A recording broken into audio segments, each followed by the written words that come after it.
People may be wondering, how much power does this swing that you would be, not that there's absolutely one swing, but how much power can you produce from this fairly small feeling movement, and how would you really were trying to ramp it up if that was your thing, which I would say is not my thing. I would say my thing is going against the grain a little bit. Golf is about 80% accuracy, 20% power, right? Yeah, there's people that can hit it a mile and shoot 120, right? And there's people that hit it a fairly modest length who can break par. Now, I'm not saying that those two things, I guess what I'm saying is accuracy is more important, obviously.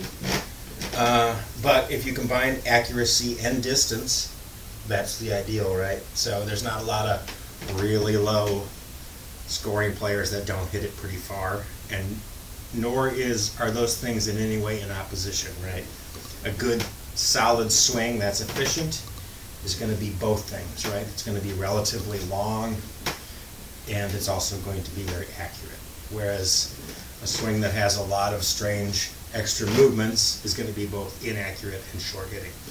So with that in mind, I'm going to do a little test. I'm going to swing kind of about as hard as I can with this, but first I'm going to tell you how you would add, if you really want to ramp this up, how you add more power. So the more separation you create from the lower and upper body, the more you're sort of stepping and throwing like this. You can be pretty vigorous with this.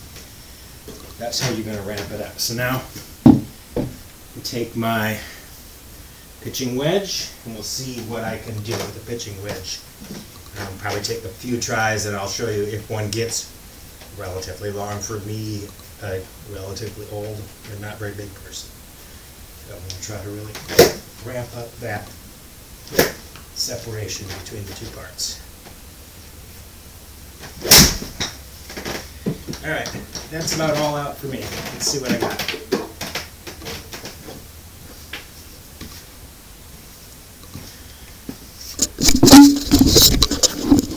So, there it is. It's all out. It's a bit of a pull, but that's all out for me. 141 yard pitching wedge. Not too bad for a 61-year-old, not very large man. So there's your answer.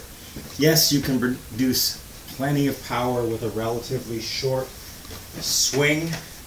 Power is largely a result not of like physical strength, but of learning how to sequence well. So saving this, shifting all the way there, and then at the last minute turning through.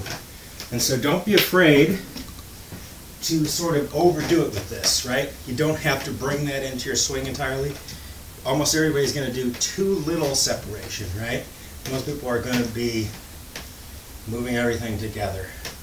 So you don't worry about getting much more aggressive with this. It's not going to hurt you. Not going to throw things off. You notice, as aggressive as I look, if you look at the center of my swing, I'm not actually moving the center that much, am I? I'm moving this a lot, but the center is relatively stable.